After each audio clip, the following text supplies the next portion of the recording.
والسلام على أشرف الأنبياء والمرسلين وعلى آله وأصحابه أجمعين أما بعد. Hadirin yang salat maghrib yang dimuliakan oleh Allah, alhamdulillah puji dan syukur kita panjatkan kepada Allah sampai hari ini, hari-hari menjelang tibanya bulan suci Ramadan. Berapa ini ya sabannya? 24 ya, jadi kira kurang lebih 6 hari lagi. Kalau penanggalan kira-kira tanggal berapa? 13.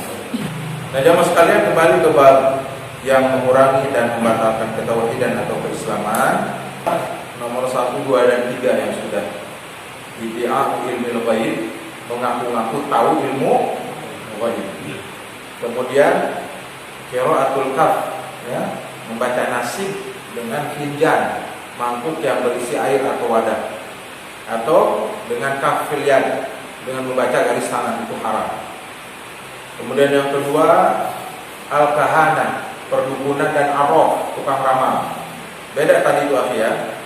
Jadi yang tadi itu dia ngaku-ngaku ilmu ghaib. Ada dulu si Kangjeng Dimas itu bisa apa Pak? Bisa melipat gandakan uang. Itu aneh. Ada ibu-ibu habis menjual tanah. Enggak, kira-kira Pak, saya baca di media itu 40 miliar ditipu. Enggak puas ya. Terbit 40 miliar. Waktu diwawancara di YouTube itu, anaknya ada separuh kami bawa atau koper dan separuhnya ditransfer ke si Kangjeng Dimas itu. Dikasih emas batangan, pas diperiksa nyampe di Sulawesi ternyata palsu. Ditunggu-tunggu, nanti itu bonusnya. Nanti uangnya dilipat gandakan 40 jadi 2 kali lipat gitu. Ya, kita 120 miliar. Jadi enggak puas tuh ibu. Udah seperti itu ya, orang bisa diperbudak dengan hawa nafsu. Nah, cukup dengan 40 miliar sudah. Ya, nanti gila itu jadi stres. Uangnya nggak kembali. Pintar nipunya, dia pakai gamis apa? Besar. Yang kantong ini kan kita punya 2 gamis di kantong. Satu kantongnya bisa terisi uang baru yang fresh itu 250 juta. Yang 100-an ribu. Makanya kenapa nggak habis-habis kan dia begini. Pas ditangkap sama polisi, coba Pak di kantor polisi praktekkan sekarang, kami yang melihat cara melipat gandakan apa? Oh nggak bisa Pak, jinnya pergi dia. Dari kantor polisi nggak bisa. Begitu, banyak yang datang. Ratusan miliar orang. Ya, tahu. Bahkan nggak tahu yang PSB kan yang kejadiannya berapa tahun yang lalu. Itu kata ahli dari Bank BI. Kalau dia benar dengan kekuatan sihirnya bisa melipat gandakan uang, harus tetap ditangkap. Beneran itu uangnya asli, umpama ini. Kenapa asli? Karena dia menggandakan, berarti nomor serinya sama. Antum coba ya. Kalau punya uang baru ada nomor seri A, semua yang uang yang dibelanjakan berapa triliun itu nggak ada yang sama. Nomor angkanya itu. Makanya kalau antum sobek itu, saya tanya teman di Bank Mamalat, waduh, ini uang saya kepotong. Sayang ini 50.000 buat bensin dari dapat 5 liter itu. Sayang. Sini bawanya bisa bawa. Yang penting nomornya lengkap dia.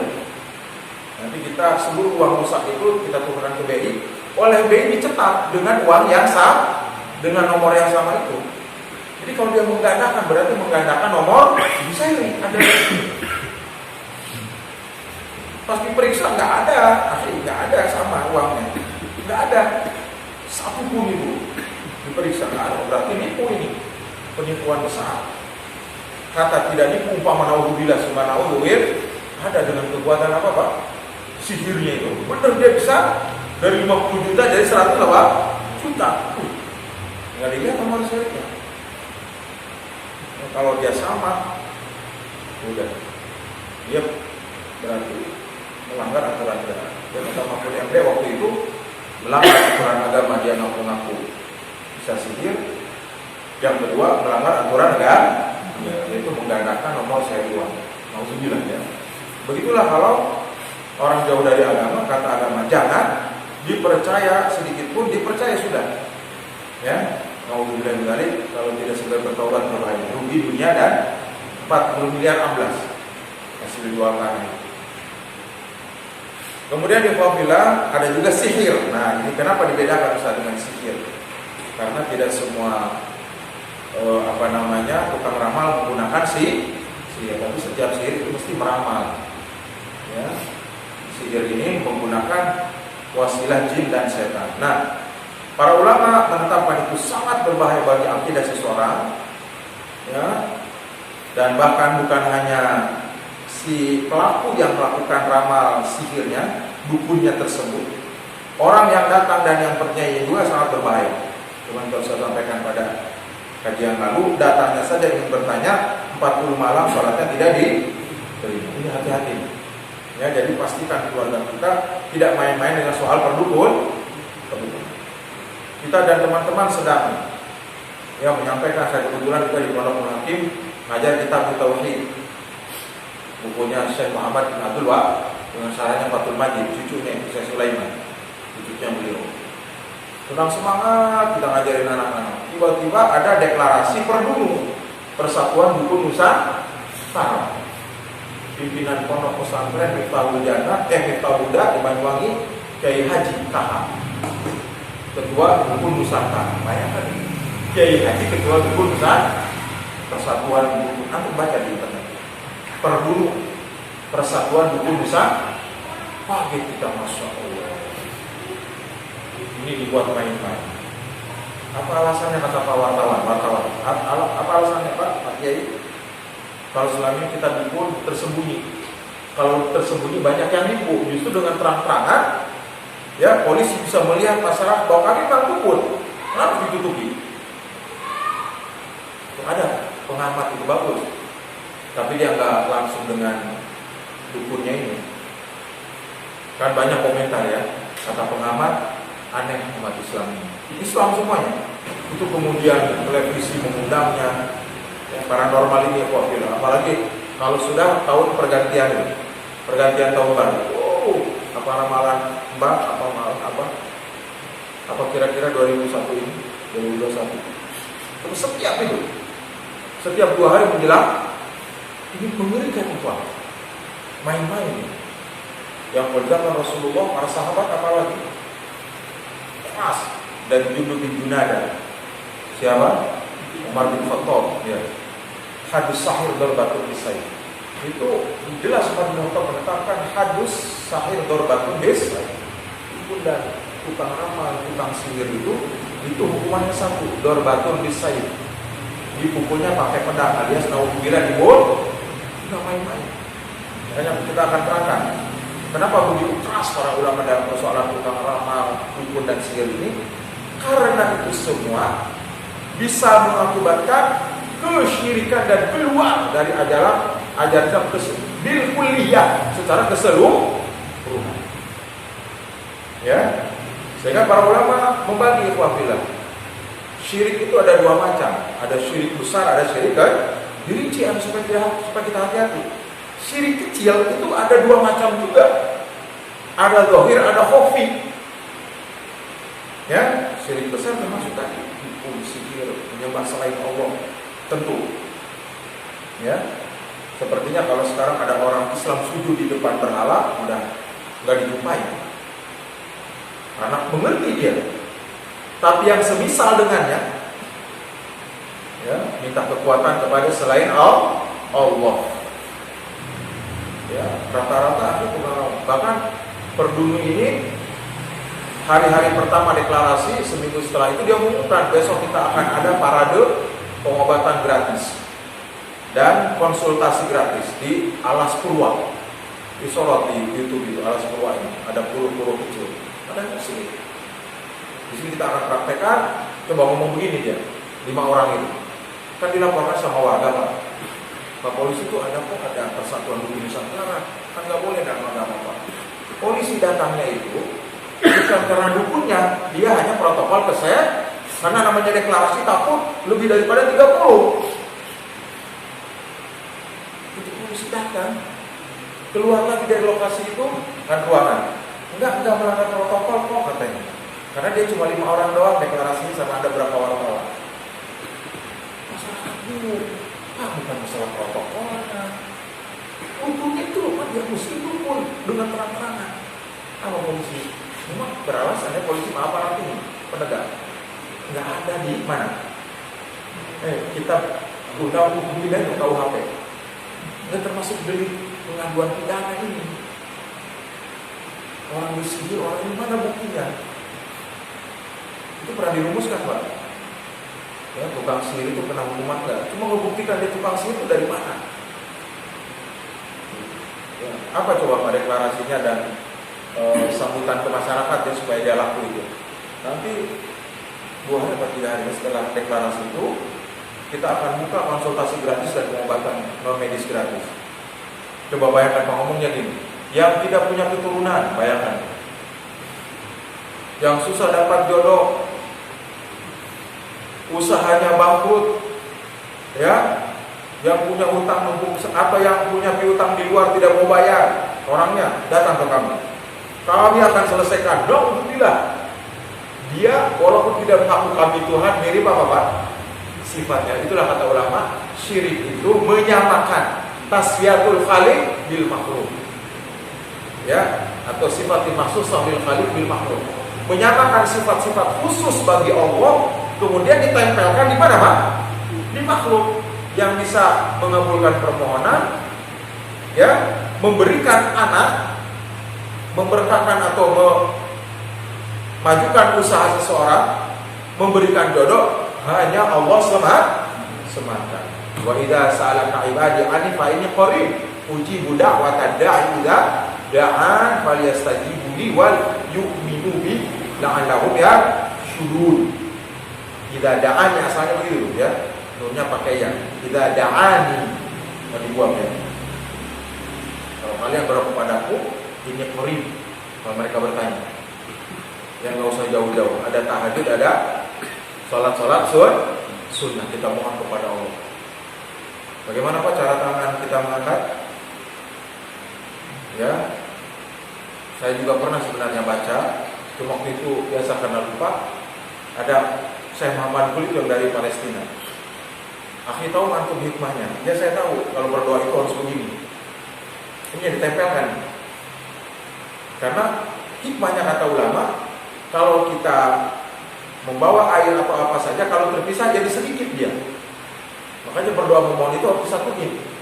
Itu hikmahnya. Dan itu ada yang diajarkan oleh Rasul didekatkan ke dada. Ba'da tahajud, ba'da adzan. Nah sering saya nyampaikan, Pak kalau doa angkat tangan, sering nanya, Ustaz kenapa kalau habis sholat nggak angkat tangan? Nah ini lagi agak panjang dijelaskan. Para ulama ikhtilaf Pak ya. Jadi kalau ada ustaz di sini yang tidak mengangkat tangan, ikhtilaf para ulama. Apakah selesai sholat itu ada doa apa? Tidak. Untuk kami dan teman-teman yang lain, cukup doa itu hanya pada sholatnya, di rukuknya dan sujudnya, di sujud dan tahiyat akhir ke sholat. Ya, sehingga kami dan teman-teman yang lain berpendapat selesai sholat hanya zikir. Begitu. Makanya tidak ada mengangkat tangan. Kalau mungkin yang lain mengangkat tangan silakan. Itu masing-masing punya pendapat sendiri. Cuma jangan apa dia nggak berdoa di sholat. Nah di hadis itu kan Rasulullah kalau selesai zikir pulang. Begitu. Subhanallah 33, Alhamdulillah Akbar 33, la ilaha illallah la syarika lah, wa ala kulli syai'in qadir. Memang Ibnu Qayyim membolehkan. Jadi doa itu bukan selesai sholatnya, tetapi selesai zikirnya. Selesai apa? Zikirnya. Pada bapak-bapak yang mau berdoa tafadhol punya pendapat sendiri silakan. Kalau saya Ustaz banyak kebutuhan mau berdoa silakan. Kami berdoanya di dalam apa Pak? Sholat itu sendiri. Kapan waktunya paling afdal? Waktu sujud dan waktu tasyahud akhir sebelum salam. Setelah innaka hamidum. Mungkin sudah agak lama bermasakit itu berdoa. Cuma nitip, para ulama kebanyakan mengatakan kalau doa di dalam apa? Sholat jangan menggunakan bahasa Indonesia. Jadi yang bisa saja seperti Robbana Atina dan Allahumma qfirli dzunubi dan yang lain. Karena Robbana Atina juga sebenarnya sudah mencukupi kebahagiaan di dunia dan kebahagiaan di akhirat. Antum minta apa itu sehari-hari? Rezeki itu bahagia bukan? Karena kebahagiaan. Kesehatan minta apa? Di seluruh yang antum minta itu tercakup dalam Robbana A, maka perbanyak tuh kalau sholat sunnah. Ba'diyah yang tidak terikat komat. Ba'diyah apa Pak? Maghrib, ba'diyah isya, begitu. Ba'diyah dhuhur kan bebas itu. Panjangin aja sholat sunnahnya. Yang sholat sunnah pendek itu qobliyah subuh, kuliah dan qul huwallahu ahad. Ringan bacaannya. Ya. Nah, selain itu antum yang ba'diyah silakan nama. Ya. Nah, kata beberapa ulama mengatakan jangan dibiasakan juga karena doa yang paling diijabah pada waktu sujud ini khusus pada sujud apa Pak? Terakhir. Enggak juga. Sujud awal kah? Sujud pertengahan kah? Atau sujud ini juga agak kurang tepat. Kalau membiasakan sujud lama pada sujud kapan? Ada dalilnya juga.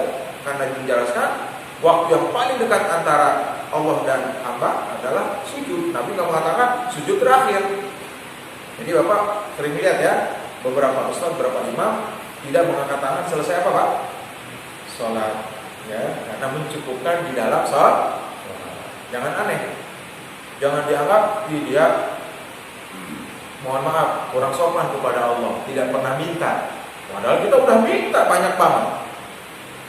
Subhanallah itu kan Allah mau dirugi, Allah malah sahla tidak macam urusan. Allah memudahkan seluruh urusan. Kalau itu yang waris dari Rasulullah sangat bagus tentunya. Ya, sangat bagus. Ya. Paham, saudara firman Allah ya. Nah, kami akan bahas sedikit ini. Jadi termasuk yang batalkan tadi 4 itu dikelompokkan oleh ulama. Karena nanti nomor 4, nomor 5-nya yang membatalkan keislaman atau bisa merusak ketauhidan adalah al-istihza'u bid-din, yaitu mengolok-olok agama. Ini hati-hati. Ya. Ini hati-hati Pak. Nah, sebelumnya sedikit ini supaya saya ada lupa ya. Dari pembahasan pertama kenapa kami tidak membahas syirik besar, syirik apa? Jadi jangan semua di generalisir syirik. Kalau orang murtad enggak. Ya, syirik besar seperti tadi, arti yang 3 tadi itu sihir, perdukunan dan ramalan. Ya, termasuk zodiak bintang, atanji, najama yunajimu dari nujum, ilmu nujum. Ya. Nah, kemudian para ulama membagi. Ya, syirik besar sudah diterangkan tadi. Nah, ada syirik kecil nih Pak. Bagaimana ini mengenai syirik kecil? Syirik kecil ini tidak sampai keluar orang dari Islam dan tidak sampai kekal di neraka, tapi tetap hukumnya dosa besar. Syirik kecilnya ada 2. Ini hati-hati juga kita. Ada yang jali, syirik ya, asghar jaliyun, yang jelas, dan ada khafi yang samar. Yang khafi itu yang di dalam hati. Seperti apa? Riya dan sum'ah. Ingin dipuji, ingin dilihat. Itu syirik kecil. Enggak orang murtad. Riya itu berinfak, ya, hati-hati. Makanya kenapa puasa itu Allah menisbahkan pada dirinya. Fa innahu li. Ya kullu amal ibni Adam lahu ila siyam fa innahu li. Kata Allah. Ya, Rasulullah SAW menyampaikan hadis qudsi itu. Allah berfirman, seluruh amalan anak Adam untuknya, sholat untuk kita. Tapi kalau puasa untukku, seolah-olah Allah perlu sama puasa. Ulama menjelaskan maksudnya, ya itu agungan puasa sampai hanya untuk aku sajalah puasa Pak. Karena susah ria orang, tidak bisa orang pura-pura puasa Pak. Kalau sholat bisa pura-pura khusyuk, sedekah pura-pura dermawan. Kalau puasa nggak bisa. Ya, dan tidak kelihatan orang yang puasa. Ada ibu-ibu sedang beli sayur. Bapak bisa membedakan nggak mana yang puasa dan yang tidak, yang sedang datang bulan? Ya. Karena amalan batin. Ini ajaibnya puasa ini. Ya, semoga kita semua sehat selalu. Nah, kalau di sini sudah mulai rapat ya. Di musola kami belum. Ada di masjid tertentu tadinya rapat, pas mau Ramadan malah diregahkan. Ribut. Kenapa nggak dari dulu katanya? Ini apa? Karena kami dari luar kan pengajian aja. Terus efeknya pengajian ditutup dulu katanya. Kultur subuh, karena ribut ditakbir katanya. Kenapa jadi kita yang disuruh berhenti ngaji? Jadi dipanggil lagi, Ustaz, sudah selesai masalahnya. Pas kami datang, benar. Kok kemarin marah apa ini? Ya terserah kita urusan takmir. Tetap aja lah kita sambil berdoa. Kalau antum nyamannya apa tak rapat ya? Kalau udah kelamaan kita. Sampai ada yang bukan ngejek ya, cuma humor-humor, cuma agak tersentak juga kita. Mazhab apa itu orang yang renggang? Syafi'i enggak, Ahmad enggak, Hambali enggak ya, Hanafi enggak. Sholat renggang itu namanya mazhab WHO, WHO. Terus kita sedih juga. Di tempat saya sampai sekarang, Pak Mir, karena ada dokter semua pegawai. Nah, ada udah yang maksa, Pak polisi itu maksa. Ayo udah kita rapatin aja. Nah, saya juga setuju rapat, tapi gimana? Masa udah rapatin terdengar ada yang meninggal karena COVID, nggak jadi. Artinya juga apa kan bisa ada yang meninggal. Oh, ada yang meninggal COVID, nggak jadi sudah. Itu udah. Setiap kita ngobrol selesai sholat maghrib itu dan subuh, kapan itu? Udah mau, udah dicuci karpet, udah datang karpet mesin. Siapa yang ada yang meninggal karena COVID? Nggak jadi lagi. Terus ya, Masya Allah. Jadi udah tawakal kepada Allah yang penting bersih ya. Jadi kalau lu mau pakai masker, tak boleh pakai masker ya. Pilek apa kan tersangkut ke masker kalau batuk ya. Apabila syirik kecil ini ada khafi, ada jali. Khafi itu yang dalam hati. Yang jali, yang jelas atau zahir ya. Ada ulama nggak syirik zahir itu dengan syirik jali itu sama. Syirik kecil khafi ya satu. Ada syirik kecil jali dan zahir. Zahir itu kelihatan.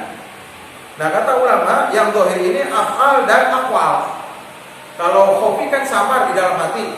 Kalau zahir ini aqwal dan af'al. Aqwal itu seperti apa coba Pak? Walaupun tidak sampai syirik besar, tapi dosa.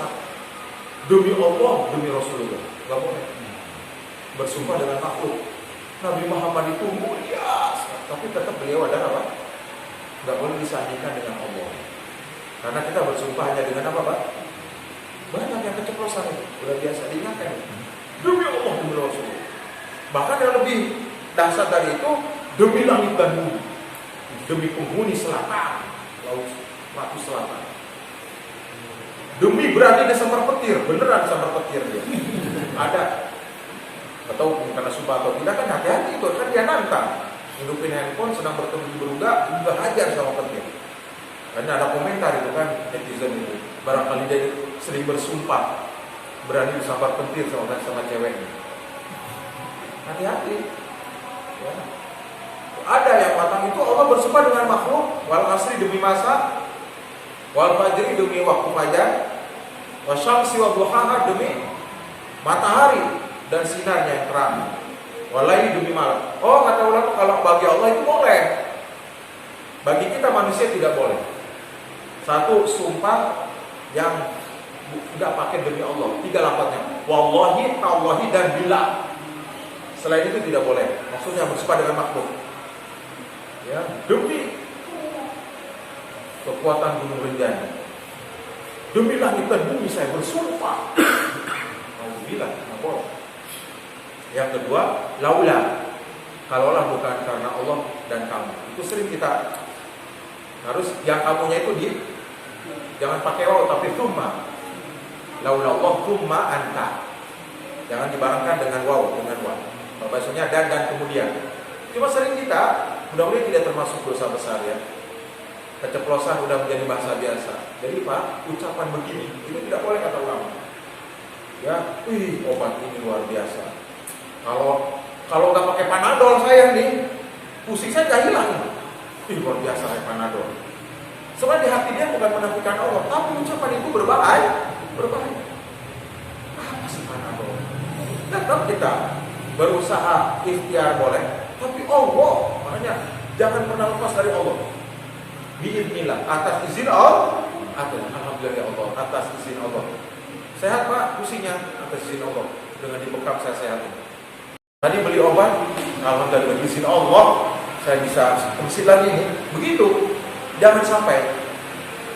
Ya, sama dengan antum dalam keadaan kesusahan ada teman. Untung aja ada kamu, ada antum. Ya Allah, kalau nggak ada antum, udah saya kayak gimana ini hidup ini? Allahu Akbar, itu nggak boleh. Jangankan ke manusia, ke Nabi pun Nabi melarang. Bahkan pakai waw. Karena Allah dan engkau ya Rasul, jangan pakai dan. Summa anta. Kalau Allah bukan karena Allah, kemudian ditolak. Rasulullah menolak dengan kata-kata wow karena terlalu dekat dan itu. Tapi kalau cuma namanya ditakhir, huruf atofnya itu tertunda dulu. Jadi semua urusan kita Allah yang menyelesaikan. Semua penyakit kita Allah. Baru kemudian summa obat. Ya, summa dokter. Sering keceplosan Pak. Gimana aku berobat dokter ini penyakit dalam? Pawitnya Allah. Itu dokter luar biasa. Sembuh dia itu. Sembuh. Obatnya paten itu dari luar negeri. Sembuh orang. Allah. Keceplosan. Jangan. Ya, atas izin Allah. Allah alam sudah mau bisa. Ya. Nah, kemudian yang Pak? Af'al ya. Af'al itu kata para ulama, mohon maaf ya, termasuk ajimat. Itu ajimat Pak tidak sedikit besar. Penjelasan di kitab-kitab. Orang pakai ajimat tidak jangan langsung musyrik, murtad enggak. Apa kata ulama Durai? Kalau orang bawa ajimat selain dari Al-Qur'an, kayak keris, dia tetap berkeyakinan kepada Allah. Kan banyak tuh orang, ini syarat aja. Tawakal kepada Allah, cuma ini syarat. Pakai buah dong. Haram, tidak boleh. Tapi tidak sampai syirik besar. Tapi kalau dia menafikan Allah, kalaulah saya tidak membawa ajimat ini, habis saya dirampok. Na'udzubillah tumana'u. Saya para ulama sudah. Man ala fatama'una faqad asyraka. Siapa yang menggantungkan ajimat di rumah atau di tubuh kita itu syirik. Enggak, Syekh Muhammad bin Abdul Wahab sangat benci. Ya, bukan hanya datang ke dukun menggantungkan benang-benang hitam di tubuh. Ya, yang sering kan begitu Pak, ada benang hitam itu anak-anak kecil itu terlalu keras. Karena itu kebiasaan jahili. Jadi, wallahu alam bis. So, ada yang mau diskusikan ini? Nah. Assalamualaikum warahmatullahi wabarakatuh. Assalamualaikum. Sering kalau orang memondok itu terus udah betah. Nah, terus kita mintakan air misalkan di dulu supaya dia betah. Apa statusnya bagaimana? Saya wallahu a'lam bishawab ya. Wallahu a'lam bishawab. Kalau itu rupiah tanya tuh ahlinya rupiah Pak Jamin. Kami juga pernah melihat ketua Guru Sofwan almarhum Allah yarham. Banyak minta doa ke beliau yang sakit, tapi sebatas rupiah. Karena orangnya tidak bisa dibawa. Bapak Tuan Guru, terasa sakit berat. Didoakan. Karena airnya tadi minumkan setiap mau minum baca doa. Wallahu a'lam bishawab. Sebatas itu kami tanya beliau, boleh. Kan tidak ada unsur jampi. Ruqyahnya berat Al-Quran, sholawat, berdoa. Alhamdulillah syaitan wajib. Apa-apa yang beliau, Allah sallallahu Muhammad terus ayat Al-Quran, alif lam mim, alif lam Al-Anas, surat apa? Allahu la ilaha illa huwal hayyul. Tafadhol, mungkin ada yang mau ditanyakan lagi? Ya silakan. Jadi, wallahu a'lam bishawab ya. Kalau itu ruqyah, Pak diniatkan ruqyah. Dan apa namanya Syekh Muhammad Toboli ini yang dari Palestina tentu sangat bagus itu kalau kita punya keluhan sebelum atau dengan berobat langsung ya dengan obat itu dibacakan ayat Al-Quran Al-Fatihah itu diniatkan untuk ruqyah karena ruqyah itu bisa untuk penyakit medis dan non medis jadi bukan hanya non medis orang kena sirat itu pusing itu keluhan apa bacakan itu dan Allah alam ya. Jadi kalau itu untuk menenangkan pikiran, jadi bahasa jangan supaya betah. Jadi kalau supaya betah harus ada dalil kan, untuk menenangkan pikiran, untuk tenang dan tadinya Allah. Allah alam soal. Apa Ustaz? Anda pernah dengar kan kita di semacam juga berdoa yang memalingkan itu yang maha membolak-balikan hati. Nah ini yang berbantu dengan kita datang ke Ustaz Al-Ghabur tersebut kita minta ayat anak itu dipercaya. Akhirnya muncul kepercayaan di beberapa orang itu. Pokoknya kalau tak betah itu juga bisa ke sana. Tidak. Justru kalau yang mau itu orang tuanya. Jadi itu biasanya kami yang di pondok Pak, bukan hanya anaknya yang tidak betah. Ibu bapaknya juga kepikiran. Jadi ibu bapaknya bukan kan banyak. Kan udah pernah pengalaman anaknya betah banget, jadi tengok terus suaminya ngomong ke saya, bapaknya ini, Ustaz, istri saya itu kalau dia makan malam kepikiran, tidur dia bangun manggil anak yang laki, baru 6 bulan ditarik lagi dari sekolah. Jadi banyak faktor ya. Oke ya, jadi doakan saja, ya Allah, ya. Saya doakan ya anak saya supaya betah, kan kita sering ketemu dengan teman-teman. Malam-malam gimana? Mengaku doakan supaya betah, doakan. Tapi sholat ya Allah tidak baik. Mudah-mudahan anaknya Ustaz Jem itu betah. Bolehkah itu? Boleh. Tapi kalau dikhususkan, kalau tidak, ini datang ke sana dia pasti ya itu nanti putus sedikit. Ya. Nah itu sedikit ya. Mohon maaf supaya saya ulang lagi. Jadi orang menggunakan ajimat itu ada 2 macam gambarannya. Ada yang betul-betul menuhankan ajimat sampai lupa kepada apa? Khawatir ini bisa jadi syirik apa Pak? Besar. Nah, tetap ulama nggak boleh. Atau ada yang kedua yang biasa nih. Tapi jangan dianggap sepele. Tetap kita minta kepada Allah, ini syarat doa. Nah itu yang ngomong syarat doa tetap tidak, karena syaratnya tidak boleh. Terus ada yang menyamakan kias, yaitu polisi aja boleh kok pakai pelindung ini loh, rompi anti peluru itu. Itu kan kenapa kita pakai ajimat tidak boleh? Ya, tentara dulu pasukan kaum muslimin pakai perisai dan baju besi, kenapa tidak boleh? Kalau bawa ajimat, nah kalau bawa perisai dan rompi anti peluru dibolehkan, karena itu Rasulullah juga pernah menggunakannya perisai itu loh, baju besi. Ya, itu boleh. Nah, tapi tidak dengan ajimat ini, karena dengan secara logika juga kalau pedang menyentuh baju besi itu tidak tembus. Ditembak dengan jarak tertentu, ya jauh dari jauh, kena rompi baja atau topi baja tidak tembus karena itu baja. Jadi bukan menuhankan rompi anti pelurunya. Kalau ajimat apa? Dan gampang mematahkan logika ajimat itu. Kata ulama, dia sendiri saja tidak bisa melindungi ajimatnya sendiri. Jadi si ajimat katanya kuat, dia tidak bisa melindungi dirinya, diri ajimat itu. Kalau itu kertas kita bakar, dia kebakar. Kalau itu cincin, kita pukul pakai apa? Kalau penyok atau dia batu api pecah. Kalau batu api yang diyakini ada kekuatan gaib. Nah, bagaimana batu api bisa diyakini ada kekuatan gaib? Dia sendiri ternyata pas dipukul pecah. Ini sekarang Pak ini macam ya. Apa di Facebook saya lihat, suka muncul di laman itu ya, tiba-tiba muncul gitu. Apa Pak jualan ajimat ini? Allah. Dia pakai cincin itu sudah ya. Kemudian digosok-gosok dengan penipuan apa, tapi dia kalau tidak ini balikin lagi, saya kembalikan uangnya. Banyak yang beli, yang komentar sampai 600 orang, bisa pesan, bisa dikirim. Allah, ya Masya Allah, ngomongnya begitu dia. Tetap ini kita tawakal kepada Allah, hanya Tuhan yang bisa Maha Kuasa.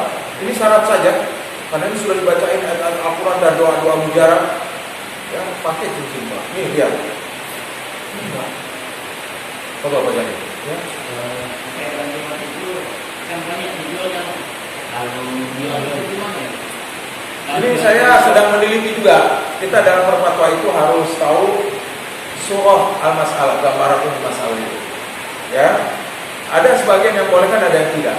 Karena dia bukan ajimat gaib, memang batunya batu khusus. Cuma ini ada embel-embelnya Pak. Ini udah dibacain zikir juga. Kalau dia batu giok, jangan digantung Pak. Kan pernah ya nanya tuh ibu mertua. Ini saya asam urat dan rematik. Ada pengobatan pakai batu giok, agak panas, tapi panasnya batu giok itu lama. Ya, kalau di kampung kan kami pakai air yang dimasukkan di botol, itu efektif itu aktif. Antum sakit punggung, masukkan air ke botol, kemudian ditempelkan di kan darah itu, mengalirkan darah, saraf. Itu mudah. Nah kalau itu batu giok aktif. Saya baca kita itu ternyata batu jenis ada batu tertentu yang mengandung hawa panasnya lama, begitu. Ya ditempelkan hangat. Apakah batu itu begitu? Tapi saya pas baca ada ini juga sudah dibaca sedikit sekian kali. Ada kimia. Heran. Jadi ada dua. Kalau itu dibuktikan oleh ilmiah, batu itu mengandung ya bisa melancarkan peredaran darah. Dia kayak obat. Jadi batu itu kayak, tahu Pak, mohon maaf, kayak salon pas yang dari Jepang itu loh. Apa itu jualan Ria kan? Koyo, tapi yang ditempel di ini ya, di kaki. Oh, itu Pak, bener ya, sampai hitam. Hitam itu. Tadinya putih ya, pas semalaman peringatan, tapi kita hitam. Sebelumnya nggak tahu gimana. Nah itu kan kayak begitu. Dihitungkan oleh ilmiah dia ada ramuan, bisa menyedot toksin. Itu boleh nggak? Boleh kan? Jimat. Nah cuma batu ini rawan. Banyak yang saya baca terus kan baca di internet itu. Banyak yang pro kontra. Ini ilmiah Pak. Seperti yang kami sampaikan juga, mohon maaf ya. Dulu ada ramalan cuaca diganti sekarang perakiraan itu. Itu ulama menjelaskan. Kalau ramalan sedang meramal tidak boleh. Kenapa dia menyampaikan perakiraan cuaca kan sekarang kan dalam keadaan gawat ya, untuk di Lombok akan sekian tingginya kecepatan angin, itu dari satelit, bukan ramal pakai pawang hujan. Kan ada satelit di atas memasuk kekuatan A, itu pun nggak boleh dipastikan. Hati-hati, kemungkinan yang nelayan nakoda harus hati-hati. Kemungkinan ada badai besar dan ombak. Siap-siap tuh. Kalau udah diumumkan begitu, kumpulkan apa Pak? Peralatan keselamat.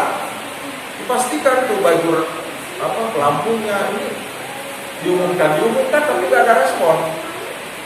Ya, dulu pakai ramalan, nggak boleh ramalan. Hanya perakiraan, diperkirakan. Itu sampai diteliti di Saudi Arabia itu. Kamu pernah baca fatwa? Dari mana kalian tahu? Lapor semua. Saya satelit ya dipantau. Akhirnya kata saya itu ibarat apa? Ibarat mengetahui keadaan janin. Kan hanya Allah yang tahu dalam aturan janin dalam hati. Tapi dengan alat itu pun tidak bisa dipas. Pernah kali sampaikan 2 pekan atau berapa bulan yang lalu ya. 2 dokter memvonis anak ini laki. Aneh. Waktu 8 bulan 9 bulan. Waduh dia nggak percaya laki belum laki. Pas lahir perempuan. Anaknya perempuan sekarang masih hidup. Anaknya sama diri. Dulu SD takut. Kami nengok data. Ajaib ya Allah. 2 dokter memvonis laki, kelihatan kan kecil. Maluan. Itu satu perempuan. Tidak dipastikan juga perkiraannya aja. Saya nggak pernah Pak Jamil itu pakai itu. Cuma ada dokter iseng karena udah akrab, begitu kan, perawat, gitu, perawat. Insya Allah kalau saya laki, nah, kita pengen laki kan 20. Ya nggak apa-apa dah. Oh saya lakukan saya, benar kalau itu. Ini dia minta kambing muda, Ustaz ya kita sate kambing muda ya, sakuran aja. Kita nggak minta, dia sendiri yang ngasih tahu. Ya buat kesehatan janin kan, tetap jantung. Saya bilang nggak usah, ini nanti saya jadi ini kan, was-was dan jadi keterlosan dulu. Insya Allah Ustaz, ya mudah-mudahan. Cuma ini yang kejadian ini 2 dokter, insya Allah laki ternyata perempuan. Ada baru dengar itu. Dan kami tengok perempuan bayinya. Ya itu saja sudah saya nanti mudah-mudahan akhir kalau bisa saya usul Pak pengajian ini dilanjutkan kultum Ramadan di subuh. Karena subuh kan orang ramai itu. Kadang ibu juga ada sebagian ke masjid. Jadi kultum subuh.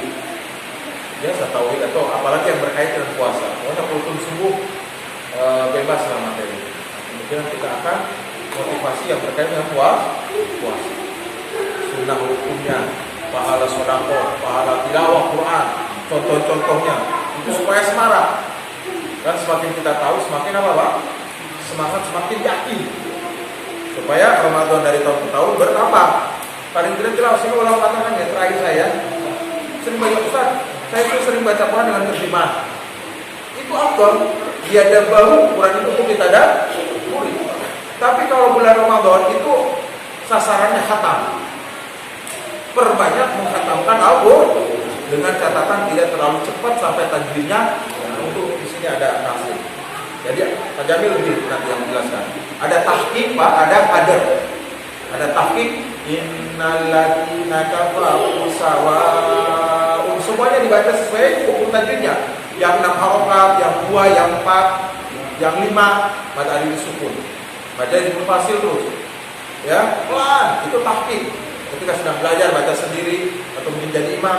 Tapi ada bacaan hadir, dia agak cepat dan sesuai, ya, tapi tidak keluar dari hukum tajwid. Innal ladzina kafaru sawa'un 'alaihim a'anzartahum. Itu kalau sendiri, Pak. Anzartahum am tunzirhum la yu'minun. Fatamallahu 'ala qulubihim wa 'ala sam'ihim. Begitu. Dan kalau antum bacaannya pelan, hatam-hatam. Antum baca baru 5 hari udah hafal. Orang udah 5 juz, udah 10 juz, sehari 2 juz. Nah kalau kemarin antum 1 bulan 30 juz 1 kali hatam itu, nah target ini harus meningkat 5 1,5 atau 2. Pak, laporan teman, ya, karena dia waktu itu saya ini pekerjaan PNS, mana? Saya bilang, ya mau puasa Nabi Daud waktu itu, ya melanjutkan puasa Syawal. Masya Allah saya juga sekarang, karena kami ada semacam pengajian, sharing dengan teman-teman. Itu ada PNS, Pak, Ramadan kemarin dia hatam 9 kali. Luar biasa, dalam kesibukannya 9 kali hatam. Insya Allah saya hari-hari ini aja mau 1 hari 2 juz saya, selain Ramadan itu dia. Karena anak saya nanya, bukan dia yang ngasih tahu. Emang aku kemarin hatam berapa kali Ramadan? Alhamdulillah 9 kali saya hatam. Kalau 10 kali aja 1 hari 3 juz berarti. Masya Allah, luar biasa ya. Orang sudah udah ke langit istilahnya ya. Kita masih kata majang. Jadi Quran di Ramadan itu dahsyat. Para ulama sampai meliburkan pengajian tafsirnya. Semua santrinya diliburkan untuk baca Quran. Quran semua pusat kepada Quran. Bahkan dari Sya'ban mereka menutup tokonya. Oh nanti kemana? Saya juga sudah mau berjanji pada diri sendiri. Saya akan kurangi handphone. Saya tidak melihat kecuali yang penting saja, terutama urusan kantor ngajar dan ya urusan ngajar. Sudah pokoknya itu saja sudah. Yang mau taruh lebih aman itu. Kalau kita dalam keadaan tidak talim, kalau hari biasa, nanti ke masjid ganggu handphone. Pada maghrib sampai isya panjang itu, bisa sampai 1 juz. Kalau tidak bawa apa, Pak? Pada subuh jangan bawa handphone. Taruh di rumahnya, Ramadan tilawah, terutama hari Sabtu ada yang tidak ngantor. Atau kalau ngantor baca setengah jam itu hampir setengah juz. Dahsyat itu. Ya, so kalau siang kita banyak alasan, lapar, lemes, malas, ngantuk. Jadi tilawah di Ramadan itu malam dan pada subuh. Ya, mari kita target kita khatam ya. Nah, sering begitu sama ulama. Kalian kan hanya tadaburnya sekarang. Nanti aja tadaburnya bulan Syawal, Dzulqa'dah, ada 11 bulan untuk tadabur. Kalau untuk mau tadabur udah 11 bulan. Untuk Ramadan mah khatam. Bukan menafikan tadabur, tidak. Baik. Silakan. Antum bagusnya 2. Ya khatam juga ya tadabur. Cuma para ulama, saya baru mendengar dari seorang ulama dari Madinah. Targetnya adalah khatam dulu. Kalau tadabur dia agak lama. Udah panjangan. Terima kasih. Kita tutup untuk majelis. Subhanallah wa bihamdika. Asyhadu an la ilaha illa anta astaghfiruka wa atubu ilaik. Assalamualaikum warahmatullahi wabarakatuh.